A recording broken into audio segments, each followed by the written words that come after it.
Sir నాకు మా భార్యదే సమస్య సార్. నాకేంటంటే 10 సంవత్సరాలు అవుతుంది సార్ మాకు మ్యారేజ్ అయ్యి. సార్ మాకు 2 పిల్లలు ఉన్నారు సార్ మాకు. ఒకరు 7 years, ఒకరు 6 years సార్. ఓకే. మేము ఇక్కడ హైదరాబాద్ లో నివాసం ఉంటున్నాం సార్. ఇక్కడ ఉద్యోగ రీత్యా ఇక్కడికి వచ్చేసి ఇక్కడ ఉంటున్నాం సార్ మేము. అయితే నాకు సాయంత్రము 6ంటికి జాబ్ అయిపోతుంది సార్. సాయంత్రం 6 తర్వాత ఇంటికి వెళ్ళేసరికి నాకు ఒక 20-25 minutes పడుతుంది సార్ నాకు ఇంటికి వెళ్ళడానికి. ఓకే.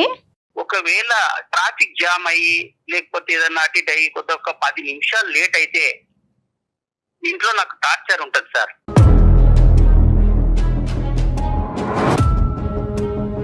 ఏంటంటే ఎక్కడికి వెళ్ళావు, 10 నిమిషాలు ఎక్కడికి వెళ్ళావు నువ్వు, 10 నిమిషాలు ఎక్కడికి వెళ్తారు, ఎందుకు తొందరగా రాలేదు, ఇలాంటి టార్చర్స్ మొదలైతాయి మేడం. ఓకే. నాకు ఉద్యోగంలో నేను డ్యూటీలోనే నేను టార్చర్ తో ఉంటాను. నేను బాగా పని భారం ఎక్కువయ్యి మళ్ళీ ఇంటికి వచ్చేసరికి ఒక 10 నిమిషాలు లేట్ అవుతే నాకు ఇలాంటి టార్చర్స్ మొదలవుతున్నాయి. మానసిక ఒత్తిడి చాలా ఉంది మేడం నాకు. ఒకసారి నేను మామూలుగా ఒక మాట అనేసి నేను డ్యూటీకి వెళ్ళిపోయాను సార్. మార్నింగ్ నేను వెళ్ళిపోయేసరికి మళ్ళీ ఈవినింగ్ వచ్చేసరికి ఇంట్లో ఒక చీటీ రాసి పెట్టి ఉంది, తాళం వేసి ఉంది సార్. నా గురించి వెతకయ్యాను.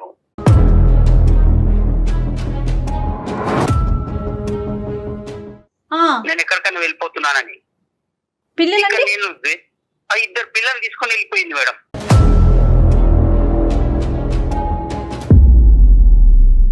కాదు ఏంటి సార్ సంఘటన, ఏం జరిగింది, దానికి ముందు ఏమైంది? మామూలుగా టీ అడిగాను సార్ నేను. ఆ టీ అడిగిన దానికి కూడా అంటే మామూలు అంతకంటే ముందు రోజు ఏమంటే 10 నిమిషాలు లేట్ వచ్చాను సార్ నేను డ్యూటీ నుండి. మళ్ళీ లేట్ గురించి లేట్ అయ్యారనేదే? లేట్ అయ్యే దానికి మామూలు చిన్న చిన్న సమస్యలు సార్. ఇవి పెద్ద సమస్యలు కావు సార్. చిన్న సమస్యలకి అవి పెద్దగా చేసుకొని నాకు మెంటల్ టార్చర్ పెట్టేస్తుంది సార్. ఎక్కడుందండి, వాళ్ళ ఇంటికి వెళ్ళిందా? లేదు సార్, వాళ్ళ ఇంటికి వెళ్ళలేదు సార్. మళ్ళీ ఎక్కడ హైదరాబాద్ లోనే ఉంది సార్. సార్ రైల్వే స్టేషన్లు వెతికాను, తర్వాత ట్యాంక్ బండ్ దగ్గర వెతికాను. అదే కదా మరి, మనుషులు కనిపించకపోతే అది ఎంత నరకం లేండి, అది నరకం. తర్వాత సార్ తర్వాత ఇంకా ఎలాంటివి ఏమైనాయి? నేను టీ పెట్టిమంటే టీ పెట్టడానికి వెళ్ళి మామూలుగా చిన్న గొడవతో స్టార్ట్ అయ్యి మామూలుగా చీర కొంగు మన స్టవ్ పైన పెట్టి పడేస్తుంది సార్.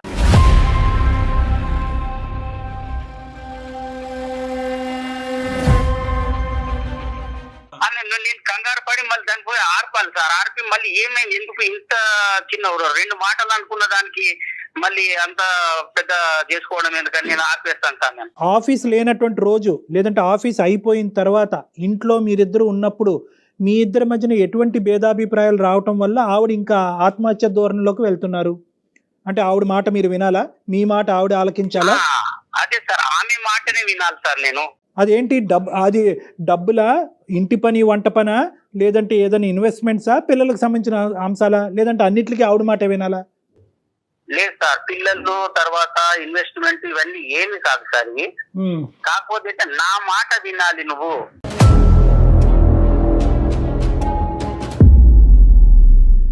పెళ్ళైన దగ్గర నుంచి ఇంతేనా? పెళ్ళైన దగ్గర నుంచి ఇంతే మేడం. మామూలుగా ఒక 2-3 నెలలు మామూలుగా ఉన్నారు మేడం. ఎన్ని సంవత్సరాలు అవుతుందండి మీకు పెళ్ళయి? 10 సంవత్సరాలు అవుతుంది మేడం.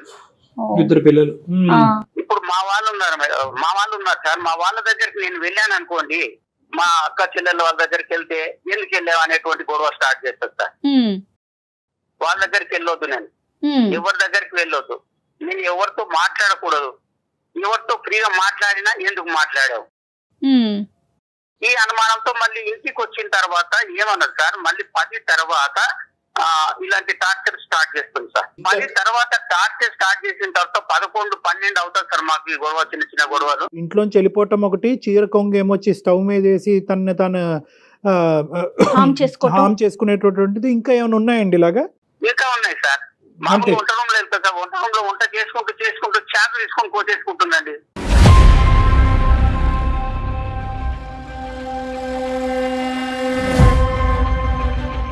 ఇప్పుడు ఇవన్నీ ఏంటి అంటే నా మాట వినాలి అనేటటువంటి ఉద్దేశంతో మీ సైడ్ నుంచి ఆ అటెన్షన్ తన వైపు డైవర్ట్ చేసుకోవాలి, మిమ్మల్ని లొంగ తీసుకోవాలనే ఉద్దేశమా, లేదంటే ప్రాణాలు తీసుకోవాలనేటటువంటి ఉద్దేశమా? లేదు సార్, నన్ను ఏమన్నా సార్, నన్ను ఏమనకుండా ఆమె చేసుకోవడం, ఆమె చేసుకుంటాను. మిమ్మల్ని ఏమి చేయదు, కానీ తను నిజంగా ప్రాణాలు తీసుకోవాలనే ఉద్దేశమా, లేదంటే మీ అటెన్షన్ తన వైపు డ్రా చేసుకునే ఉద్దేశమా? సార్ ఆ టైంలో నేను అటెన్షన్ లేకపోతే ఏమన్నా జరగచ్చు కదా సార్. అదేలేండి, తన ప్రయత్నం కాస్త నిజం అవ్వచ్చు. ఓకే, అర్థం. అవ్వచ్చు కదా సార్. రైట్. నేను అటెన్షన్ లో లేకపోతే నేను ఏమన్నా అవ్వచ్చు సార్. అంటే అన్నట్టుగా ఉంటాను సార్. నేను ఏ టైంలో ఏమన్నా మళ్ళీ అటు చూసేసరికి ఏదో ఒకటి తీసేసుకుంటాను సార్. సార్ ఇంకోటి ఒకసారి హ్యాంగ్ కూడా చేసుకుంటారు. హ్యాంగ్ చేసుకోవడానికి కూడా ప్రయత్నం చేసింది సార్. దానికి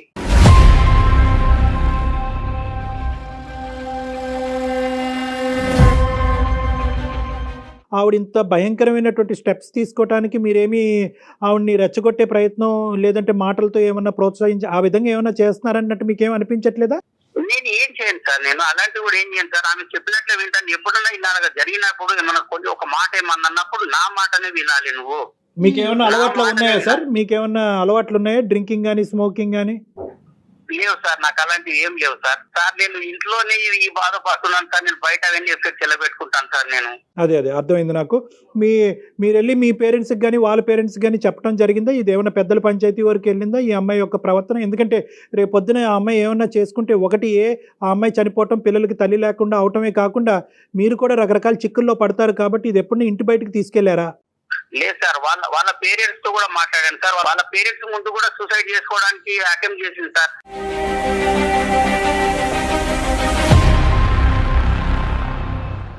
తన నేచర్ అదంటారా? అల్లుడు గారు మీరు కొంచెం మా అమ్మాయిని జాగ్రత్తగా చూసుకోండి అని చెప్పారు సార్. సో తను సరదాగా నవ్వుతూ ఉండే సందర్భాలు ఉంటాయండి ఆవిడకి? ఎప్పుడైనా నవ్వుతూ సంతోషంగా ఉంటాయా లేదంటే ఎప్పుడు బాధలు, గొడవలు, చనిపోవటానికి థ్రెట్స్ ఇలాంటివే ఉంటాయా? అలా ఉండదు సార్ ఎప్పుడు. కాకపోతే ఏంటంటే ఎప్పుడు నేను చెప్పినట్లు వింటే హ్యాపీ సంతోషంగా ఉంటుంది సార్. ఆమె చెప్పినట్లు వినాలి. రైట్. ఆమె ముందు కూర్చోవాలి. ఆమె చెప్పిందే చేయాలి. ఇంట్లో ఫైనాన్షియల్ గా అంటే మొత్తం ఇల్లంతా ఎవరు చూసుకుంటారండి? తనే హ్యాండిల్ చేస్తారా మీరా? తనే హ్యాండిల్ చేస్తుంది మేడం. డబ్బులంతా తనే చూసుకుంటారు, ఎవరికి ఇవ్వాలన్నా ఏం చేయాలన్నా. సో ఇంకొక పాయింట్ మీరు ఏం చెప్పారంటే కనుక గొడవ పడతారు కానీ మిమ్మల్ని తిట్టడం కానీ, అసభ్యకరంగా తిట్టడం కానీ, మిమ్మల్ని హాని చేయడం కానీ అవి చేయదు. ఏం చేస్తారు, నన్ను ఏమన్నది సార్. కాకపోతే ఏంటంటే ఆమె ఏమన్నా చేసుకుంటే నాకు భయం సార్. నాకు ఒక మానసికమైనటువంటి ఒత్తిడికి లోనయ్యాను సార్ నేను. ఆఫ్ కోర్స్ అది భయంకరమైనటువంటి నరకం లేండి. ఎందుకంటే ఆఫీస్లో కూర్చోలేరు, ఇంట్లో కూర్చోలేరు, ఎక్కడ నిలబడలేరు. తనకు కావాల్సినటువంటి విధానం భర్త పాటించాలి అంటే కనుక తన ప్రాణాలు తీసుకోవటం గురించి కూడా తను వెనకాడదు. తన బాధ్యత ఏంటి, పిల్లలకి తల్లి ఏంటి, రేపొద్దున నిజంగా తను చేసేటటువంటి అటెంప్ట్ నిజమయ్యి తన ప్రాణాలు పోతే కనుక రేపొద్దున వచ్చే పరిస్థితి ఏంటి అన్నది కూడా అమ్మాయికి అర్థం కావట్లేదు. మరి ఒకసారి ఆవిడతో ఏమైనా మాట్లాడదామంటారా? ఆవిడ ఫోన్ ఏమండి మీ వైఫ్ తో ఏమైనా మాట్లాడొచ్చా? మనం డాక్టర్ గారితో మాట్లాడించొచ్చా? వద్దు మేడం. మళ్ళీ నన్ను ఇంటికి వెళ్ళిన తర్వాత నన్ను ఏం చేస్తున్నా నాకు భయం వేస్తుంది మేడం. నాకు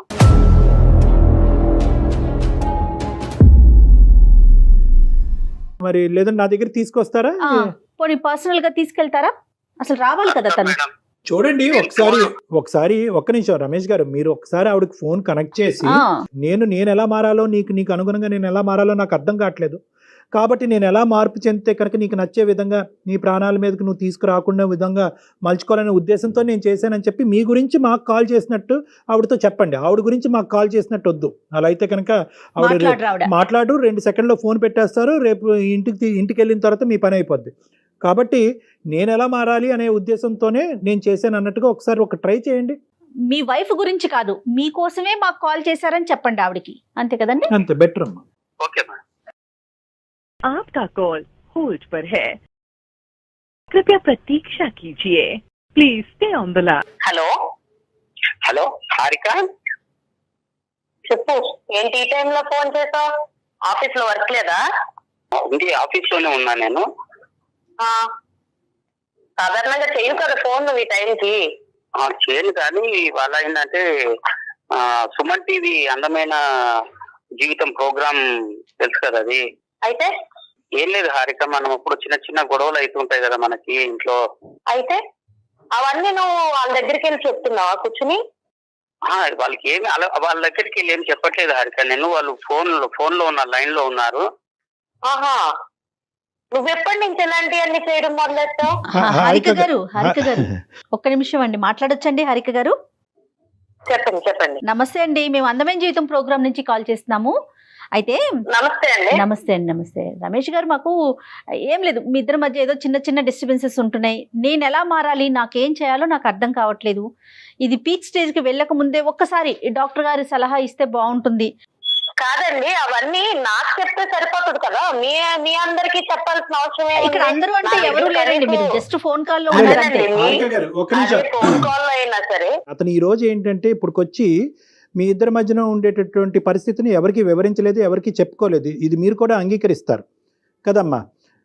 అతను ఏంటంటే అవునండి. ఏదైనా మీ ఇద్దరి మధ్యన 4 గోళ్ల మధ్యనే సెటిల్ చేసుకోవాలి, ఇంటి గుట్టు బయటకు తీసుకెళ్తాం ఎందుకని చెప్పి బహుశా దగ్గర మీ 10 సంవత్సరాల జీవితాన్ని అతను ఈ విధంగానే గడిపాడు. కానీ ఇదే ఫస్ట్ టైం మన ప్రోగ్రామ్ చూసి ఈ ప్రోగ్రామ్ మీద నమ్మకం కలిగి వీళ్ళు ఇన్వాల్వ్ అవుతే కనుక దీనికి ఒక సొల్యూషన్ వస్తుంది అని చెప్పి, అది కూడా ఎలా అడిగాడు, ఏమండి మా ఆవిడకి నచ్చేటటువంటి విధంగా నేను మారాలి అని అనుకుంటున్నాను, ఎన్ని ప్రయత్నాలు చేసినా నేను విఫలమవుతున్నాను, నేను నచ్చే విధంగా మారితే కనుక మా ఆవిడ మానసికంగా ప్రశాంతంగా ఉంటుంది, సో మా ఆవిడ ప్రశాంతత గురించి మా కుటుంబం గురించి నాకు ఒక 2 సలహాలు ఇవ్వండి అంటే, బాబు నీ సైడే చెప్తే మాకేం అర్థం అవుతుంది, ఆవిడకి కూడా ఫోన్ కలిపాయి అంటే అతను భయపడుతూ లాస్ట్ మినిట్లో మేమే కన్విన్స్ చేసి మీకు కల్పించామా, దయచేసి ఈ అంశం మీద అతని మీద మీరు కోప్పడద్దు, అసలు మీరు ప్రాణాలే తీసుకునే పరిస్థితి వరకు ఎందుకు వెళ్తుంది, ఎందుకు ఇన్ని అటెంప్ట్స్ చేశారు, ఏం జరుగుతుందో ఒకసారి చెప్పండి అమ్మా ప్లీజ్, మై రిక్వెస్ట్.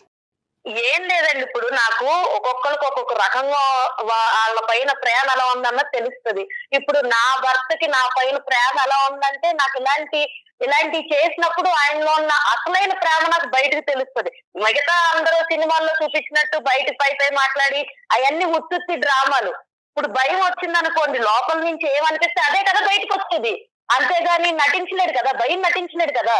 సో నాకు ఏదన్నా నచ్చలేదు అనుకోండి, ఇప్పుడు నేను ఏం చెప్పాను, నాతో ఉండమన్నాను, అందులో తప్పేం మాట్లాడా లేదు కదా, నాతో ఉండు, నన్నే చూడు, నాతో మాట్లాడు, నువ్వు మాట్లాడే 10 నిమిషాలైనా నాతో మాట్లాడు, కామెడీ చేస్తా నాతో మాట్లాడు, నేను మా అమ్మగారి ఇంటికి వెళ్ళినా కూడా ఈయన్నే తీసుకుని వెళ్తాను, ఎందుకంటే నాకు అక్కడ కూడా ఒకదాన్ని ఉండడం ఇష్టం లేదు కాబట్టి ఈతో ఉండాలనుకుంటున్నాను, అందులో తప్పేమని చెప్పండి. అతను మీతో ఉండాలి అన్నది అతను ఫుల్ఫిల్ చేయలేకపోతున్నాడా, చేయగలుగుతున్నాడా? చేస్తున్నారండి. ఇప్పుడు దాని గురించి కంప్లైంట్ చేయడం ఎందుకు అని అంటున్నాను నేను. మీకు అవన్నీ కూడా ఒక కంప్లైంట్ లాగా నేను ఇంటికి వెళ్ళినా తీసుకురావాలి, ఇవన్నీ కూడా మీకు చెప్పాల్సినంత ఇది ఉండదు కదా అని నేను అంటున్నా. కానీ అంతకంటే ముఖ్యం ఏంటంటే రోజువారీ అంశాల్లో అతను చెప్పడం ఏంటంటే కనుక, నేను ఒకసారి ట్రాఫిక్ డిలే ఇంకో కారణాల వల్ల ఇంటికి టైంకి చేరుకోలేనండి, అది కూడా ఒక ప్రాబ్లం అయిపోతుంది. నిజంగా ప్రాణాలు తీసుకునే అంత భయంకరమైన గొడవలు అంశాలు ఉన్నాయమ్మా మీ ఇద్దరి మధ్యన? అంత అంశాలు ఏం లేవండి, నా ప్రేమ నేను ఇలాగే చూపించగలను, నాకు ఇలాగే వచ్చు, నేను ఇలాగే ఉంటా, నాకు ప్రేమ వచ్చినా కోపం వచ్చినా నేను ఏదైనా ఎక్స్ట్రీమ్ లెవెల్లోనే చేస్తాను.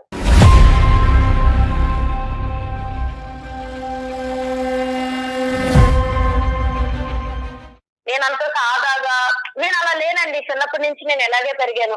మరి దాని వల్ల పక్కన ఉన్న వాళ్ళకి ఇబ్బంది కలుగుతుంది కదండి. కాదమ్మా, ఒక నిన్ను హింసించుకోవటం అనేది ఒక అలవాటు ఎలా అవుతుందమ్మా? నిన్ను హింసించుకోవటం, బాధ పెట్టుకోవటం ఎలా అలవాటు అవుతుంది? నువ్వు గీసినటువంటి బొమ్మలాగే నలుగురు అందులో ఉండాలి అనేటటువంటిది ఎంతవరకు పాసిబుల్ అవుతుంది? పోనీ అతను గీసినటువంటి విధంగా నువ్వు ఉండగలవా?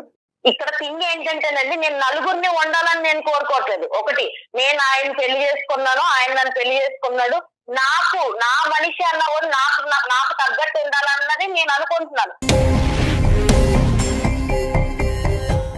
నేను మా అమ్మ నాన్న వదిలేసి వచ్చినప్పుడు ఇటువే నా ప్రపంచం అనుకున్నప్పుడు నాకు నచ్చినట్టు నేను ఉండాలనుకుంటాను, అందులో తప్పేం లేదు కదండి. ఇంకొకటి, నేను ఎక్కడా కూడా ఏం జరిగినా కూడా నేను అతను ఒక మాట పల్లెత్తి అనలేదు, ఒక రోజు కొట్టింది లేదు, ఒక రోజు ఏమి చేసి తిట్టింది కూడా లేదు. ఏదైనా ఉంటే నన్ను నేను హింసించుకుంటున్నా. అంటే ప్రేమ దక్కించుకోవాలి అంటే కనుక అవతల వ్యక్తిని భయపెట్టి బెదిరించి లొంగ తీసుకుని ఉక్కిరి బిక్కిరి చేసి, నువ్వు నన్ను ప్రేమించకపోతే కనుక నేను చెప్పినట్టు నువ్వు వినకపోతే నేను చచ్చిపోతాను అనేటటువంటి మాటలు బట్టే ప్రేమ? అదొకటేనా నీకు తెలిసినటువంటి ప్రేమ, ఒక మనిషి దగ్గర దక్కించుకునే ప్రేమ? నాకు ఇదే తెలుసండి, నాకు ఇలాంటిదే తెలుసు. నా సైడ్ నుంచి ప్రేమ అంటే ఇలాగే ఉంటది, నాదన్నీ ఎక్స్ట్రీమ్ లిమిట్స్ లోనే ఉంటది. మరి తప్పమ్మా, అలా ఉంటది అంటే కనుక రేపొద్దున మీ పిల్లలు కూడా పెద్ద అయిన తర్వాత, అమ్మ నువ్వు ఇలా ఉంటే కనుక మేము చచ్చిపోతాం, అమ్మ నువ్వు ఎగ్జామ్ రాయమంటే మేము చచ్చిపోతాను, అమ్మ నేను ఫెయిల్ అవుతే నేను చచ్చిపోతానని చెప్పి మిమ్మల్ని బెదిరిస్తారు. విధానం ఉంటే కనుక మార్చుకోవాలమ్మా. సారీ, మీరేదో చెప్తున్నారు రమేష్ గారు. ఈ ప్రేమ కోసం, మన పిల్లల కోసము, నా తల్లిని, నా తండ్రిని, నా బంధుత్వాన్ని అందరిని వదులుకున్నా, నా స్నేహాన్ని కూడా వదులుకున్నారా హారిక? నేను ఇంకా ఇప్పుడు నీకు నేనేం వదులుకోలేదు నీకోసం. రోజు వచ్చి నువ్వు ఇంటికాడ కూర్చుని నాతో టైం స్పెండ్ చేయంటే నీకు తప్పు అయిపోయింది. అప్పుడు ఈ పంచాయతీ అంతా పట్టుకెళ్ళి అందరికి వినిపించేటట్టు చేస్తున్నావు నువ్వు. నిన్ను వదిలిపెట్టి ఎక్కడికన్నా వెళ్తున్నానా నేను ఇంటికి వచ్చాక? వెళ్ళినప్పుడు నీకు సమస్య లేదు కదా, కింద చూపిస్తున్నావు. నీకు కానటువంటి సమస్య నీకు ఇప్పటికీ కూడా నువ్వు చేసేటటువంటి భయంకరమైనటువంటి వికృతమైనటువంటి పనులు ఇప్పటికీ మీకు అర్థం కావట్లేదు. ఇవన్నీ వికృతమైనటువంటి పనులు. చెంగేమో వచ్చి స్టవ్ మీద వేయటము, ఇంట్లోంచి పారిపోవటము, ఉరి తీసుకోవటానికి ప్రయత్నం చేయటము, విపరీతమైనటువంటి భయంకరమైనటువంటి ప్రయత్నాలు. నా అలవాటు చిన్నప్పటి నుంచి నా ప్రేమను వ్యక్తపరచడం, ప్రేమను దక్కించుకునేటటువంటి విధి విధానాలు ఇదే అని చెప్పి మీరు గొప్పగా చెప్పుకోకండి అమ్మా. నెంబర్ 1 అని చెప్తున్నారు తనే. ఇది ఎక్స్ట్రీమ్ అని మీకు తెలిస్తే కనుక ఆ ఎక్స్ట్రీమిటీ అనేటటువంటిది మార్చుకోవాల్సినటువంటి బాధ్యత మీ మీద ఉంది. ఒకప్పుడు మీరు మార్చుకోలేరు, కెపాసిటీ మీకు అది లేదు అంటే కనుక మాలాంటి వాళ్ళ దగ్గర రండి, అది రెక్టిఫై చేస్తాం. కానీ దయచేసి నేను చెప్పేది ఏంటంటే ఈ వాతావరణం పిల్లలకి చూపెట్టద్దాం. ఇందాక నేను ఒక మాట అన్నాను, రేపొద్దున మీ అమ్మాయి కానీ మీ అబ్బాయి కానీ అమ్మ నాకు ఇది జరగకపోతే సూసైడ్ చేసుకుంటాను, అమ్మ నాకు ఇది జరగకపోతే మేడ నుంచి దుంకుతాను, అమ్మ ఇది జరగకపోతే టాబ్లెట్స్ మింగుతానంటే ఎలా ఉంటుందమ్మా నీకు? మీ అలవాటు ఇదేరా, అదే అలవాటులో కంటిన్యూ అవ్వండి అని మీ పిల్లలకు చెప్తారా? ఇప్పుడు అంత దూరమే వస్తే నేను అప్పుడు ఏదనిపిస్తే అదే చేస్తానండి. ఇప్పుడు నేను అంత దూరం అవసరం నాకు లేదు. ఇప్పుడు నాకేంటంటే నా భర్త నాతో ఎలా ఉండాలన్నదే నాకు ముఖ్యం. చెప్పండి హారిక చెప్పండి. చేయాల్సిందంతా చేసి హారిక హారిక అంటే ఏం సరిపోద్దు. ఇప్పుడు నిన్నెవరు ఇవన్నీ బయటకు మాట్లాడమన్నారు ఫస్ట్?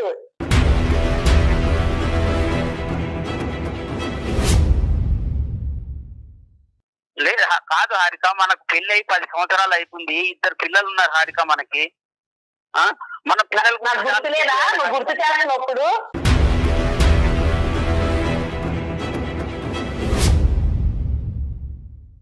అందుకే కదా నువ్వు సరిగ్గా సరిపోద్ది కదా. నువ్వు అలాంటి ఏమి చేయనప్పుడు నేను ఎందుకు అలాంటి పనులు చేస్తాను? సరిగ్గా అంటే ఎలా ఉండాలని కోరుకుంటున్నారు హారిక? నాకేం లేదండి. ఆఫీస్ అయిపోయాక వచ్చి నాతో పాటు కూర్చొని టైం స్పెండ్ చేయాలి, నాతో మాట్లాడాలి, ఏదన్నా ఉంటే నాతో షేర్ చేసుకోవాలి. అన్ని నేనే అవ్వాలని నేను అనుకుంటున్నా. అందులో తప్పే ఉంది. నీవు చెప్పి నేను ఏం పాటించట్లేదు హారిక. నేను ఇంట్లో ఉండట్లేదు, ఎక్కడికైనా బయటకు వెళ్తున్నాను హారిక. ఇప్పుడు నేను ఎలాంటి టైంలో నేను అలాంటి అటెంప్ట్స్ చేస్తున్నాను చెప్పు. నువ్వు ఏదన్నా నేను చెప్పింది చేయకపోతేనే కదా నేను చేస్తున్నాను. అమ్మ నువ్వు అడిగేటటువంటివన్నీ అడుగుతున్నావు, అతను ఏమంటే చేసేటటువంటివన్నీ అతను చేస్తున్నానని అంటున్నాడు. ఇప్పుడుకొచ్చి నువ్వు చేయలేకపోతున్నావు, ఇది చేయలేకపోతున్నావు అని చెప్పి ఒక్కటి కూడా ఇది చేయలేదు చేయలేకపోయాను మీరు చెప్పలేకపోయారు.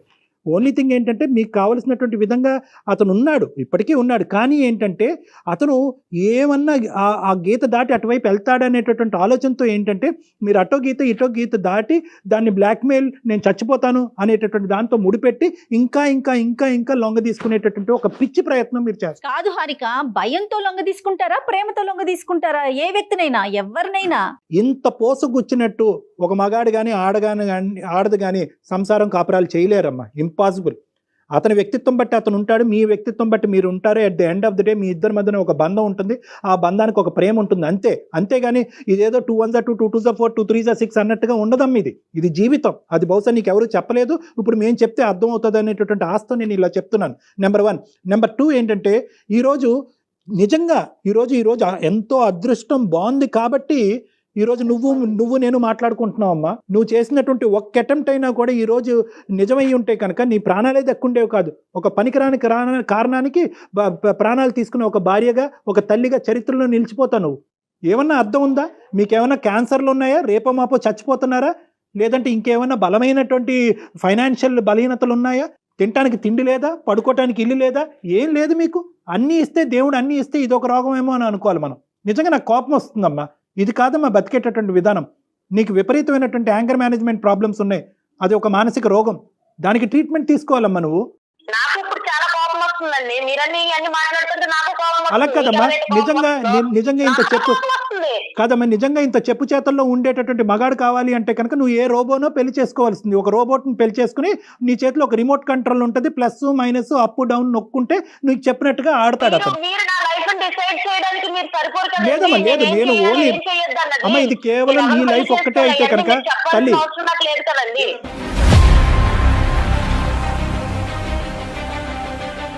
నీ లైఫ్ ఒక్కటే అయితే కనుక నేను ఇలా మాట్లాడినమ్మా. నీ లైఫ్, నీ పిల్లల లైఫ్, నీ భర్త లైఫ్, అందరి లైఫ్స్ ఇక్కడ ముడిపడి ఉన్నాయి కాబట్టి నీకు చెప్తున్నాను.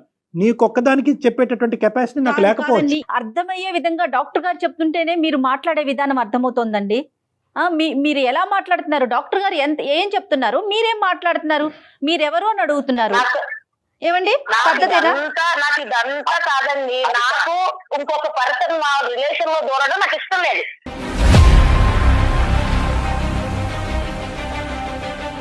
అది డాక్టర్ అయినా అవ్వండి, ఇంకెవరన్నా అవ్వండి, నాకు ఎవరు ఇష్టం లేదు. అది ఏదన్నా మీ ఇద్దరు మా ఇద్దరు ఇంకెవరు దూరడం నాకు ఇష్టం లేదు.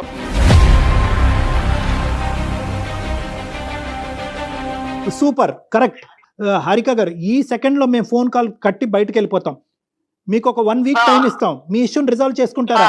మీ ఇష్యూని మీ ప్రాణాల మీద తీసుకొచ్చుకోకుండా, సూసైడ్ చేసుకుంటాననేటటువంటి మాటలు రాకుండా, అటువంటి అటెంప్ట్లు చేయకుండా, ఇంట్లోంచి పారిపోకుండా మీరు మీ ఇష్యూని రిజాల్వ్ చేసుకునేటట్టు అయితే కనుక మాకెందుకమ్మా, మాకు ఇంకో 2000 మీ ఈమెయిల్స్ వెయిట్ చేస్తున్నాయి. మాకు బాబు మాకు హెల్ప్ చేయండి, బాబు మాకు హెల్ప్ చేయండి అని ఇంకో 2000 ఈమెయిల్స్ మాకు పెండింగ్లో ఉన్నాయి. వాళ్ళకి చేసుకుంటాం. పోయి వద్దనుకునే దానికి నీకెందుకు చేస్తాం? నిజంగా నువ్వు వారం రోజుల టైంలో కదమ్మా హారిక గారు, నిజంగా అతను చేసినా మేం చేసినా ఎవరు చేసినా ఒక వారం రోజుల్లో మీ యొక్క ఇష్యూని మీ హస్బెండ్కి మీ పిల్లలకి ఇబ్బంది లేనటువంటి పరిస్థితుల్లో రిజాల్వ్ చేసుకునే కెపాసిటీ మెంటాలిటీకి మీకుందా? ఏది ఉన్నది నేను చూసుకుంటానండి.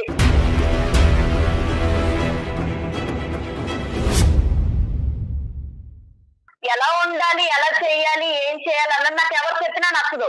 అమ్మా నార్సిస్టిక్ పర్సనల్ అంటారు, అహంకార ధోరణి. వినాలంటే నేను అదే అనుకుంటా. పెళ్ళై నేను వచ్చిన తర్వాత ఇతనే నా ప్రపంచం, ఇతనే నా సర్వస్వం అనుకున్నప్పుడు నేను ఏం చెప్తే ఆయన కూడా ఉండాలి.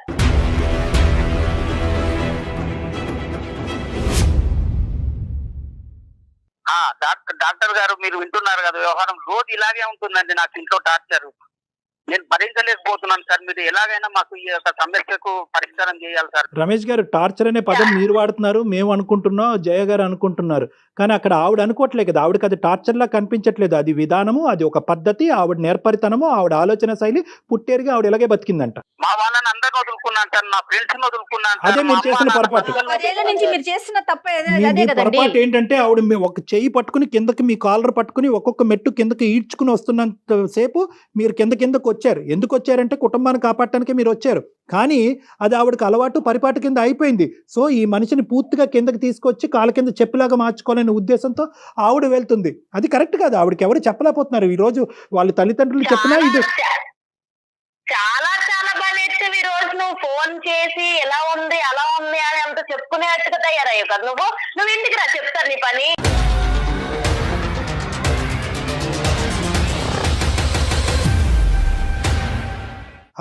హారిక సారీ అమ్మ మేమేమైనా తప్పుగా మాట్లాడితే క్షమించండి. కానీ ఒక్క నిమిషం, ఇంటికి రాస్తే చూద్దాం అని చెప్పి ఈరోజు ఇప్పటి వరకు అతను చూడలేదు అని అన్నావు.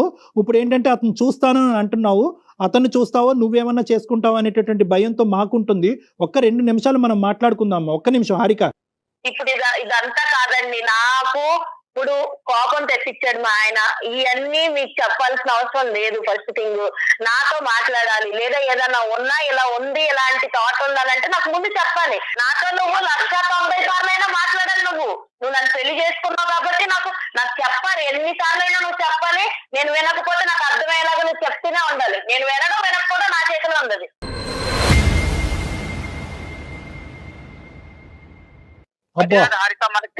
పెద్ద మనుషులే కదా, వాళ్ళే కదా మనకు అంత చేసేది. పెద్ద చెప్తారు కదా మనకి. అతను గట్టిగా మాట్లాడితే ఆవిడ చేయిపోయి ఏదైనా చేసుకుంటదని చెప్పి అతను పిల్లిలాగా అతను ఉన్నాడు. కాదమ్మా హారిక, హలో హారిక అమ్మా, నీకు చెప్పేటటువంటి కెపాసిటీ, స్థాయి, స్తోమత బహుశా ఎవరికి లేదేమో. అలాంటి వాడు ఎవరు ఇప్పుడు వచ్చి భూప్రపంచమే పుట్టెరుగు ఉండడు. కానీ నేనేమంటున్నానంటే ఒక్కసారి ఇదే పని ఏదైతే కనుక నువ్వు నచ్చక మీ ఆయన ఆత్మహత్య ధోరణి ఇదే రేపు పొద్దున ఫ్యూచర్ గురించి నాకు అనవసరం అండి, ఈ రోజు గురించి నేను బతుకుతాను అని చెప్పి ఏదో మాట్లాడుతున్నావు. కానీ రేపొద్దున నీ పిల్లలు ఇదే చూసి అమ్మ మేము కూడా చచ్చిపోతామమ్మా అనేటటువంటి మాట అంటే కనుక అది మీరు ఏకీభవిస్తారా? ఒక ప్రాబ్లంకి అది సొల్యూషనా? నేను అందుకే అంటున్నానండి, నేను ఫ్యూచర్ గురించి ఇప్పుడు ఆలోచించను.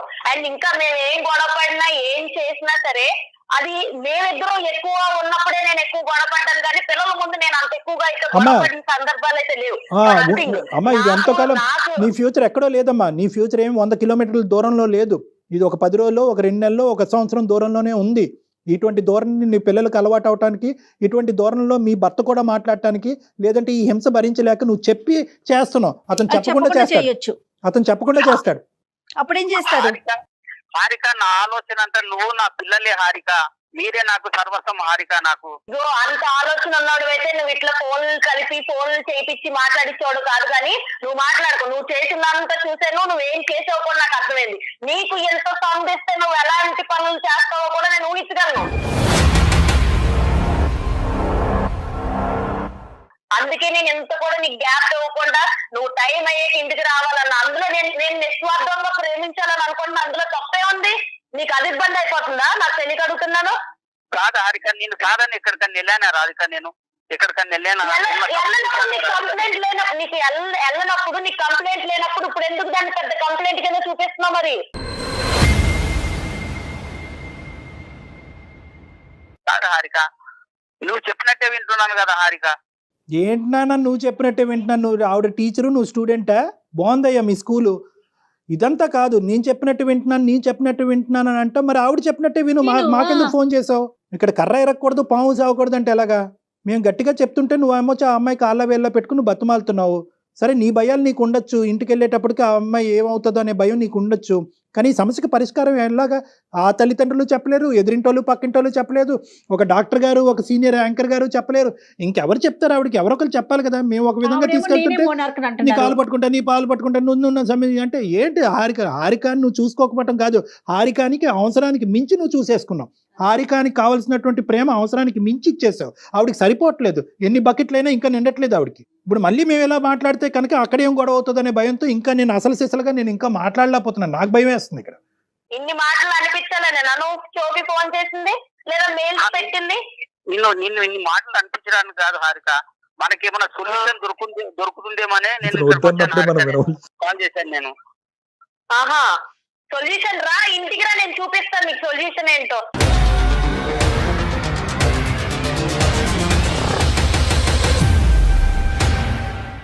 ఏం సొల్యూషన్ చేయొచ్చో, ఏం సొల్యూషన్ తయారు చేయొచ్చో నేను బాగా తయారు చేసి పెడతాను నీకోసం. నువ్వైతే ఆఫీస్ అయితే చక్కగా 6:30కి ఇంటికి వచ్చి ఏం సొల్యూషన్ ఉందని నువ్వు చూద్ది కానీ, నీ కల్లారా నువ్వు చూద్ది కానీ. థ్యాంక్ యూ సో మచ్ అండి మీ అందరికి. మీరు మాట్లాడింది నాకు హారిక అమ్మా, దయచేసి అమ్మ ఒకటి, నువ్వు అతనికి ఏం సొల్యూషన్ ఏ సూప్ పెడతావో నాకు తెలియదు, కానీ నేను ఒకటే అడుగుతున్నాను, ఒక్కసారి అవకాశం ఉంటే కనుక ఈ రోజు అతను చేసినటువంటి తప్పుకి బహుశా అతను మీకు కాల్ చేసి మేమే అతన్ని ఇబ్బంది పెట్టి బలవంతంగా నీకు కాల్ చేయించడం జరిగింది. ఎందుకంటే ఎక్కడో చోట ఒక సానుకూలమైనటువంటి పరిష్కారం ఈ ప్రాబ్లంకి ఉంటుందేమో అనే ఉద్దేశంతో నేనే కలపండి అంటే అతను చాలా భయంతో కలిపాడు. ఇందులో అతను తప్పేం లేదు, బహుశా ఏదైనా తప్పు ఉంటే నాదే.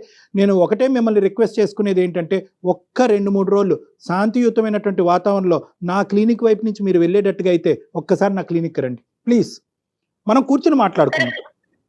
సరే అండి, నాకైతే ప్రస్తుతానికి ఎవరి వాదనలు ఎవరి పరిష్కారాలు వినే ఉద్దేశం అయితే నాకు లేదు. ఒక్కరికి ఈ రోజు మీరైతే మాట్లాడారు కాబట్టి థ్యాంక్ యూ సో మచ్. దానికోసం అయితే ఉంటాను. మరి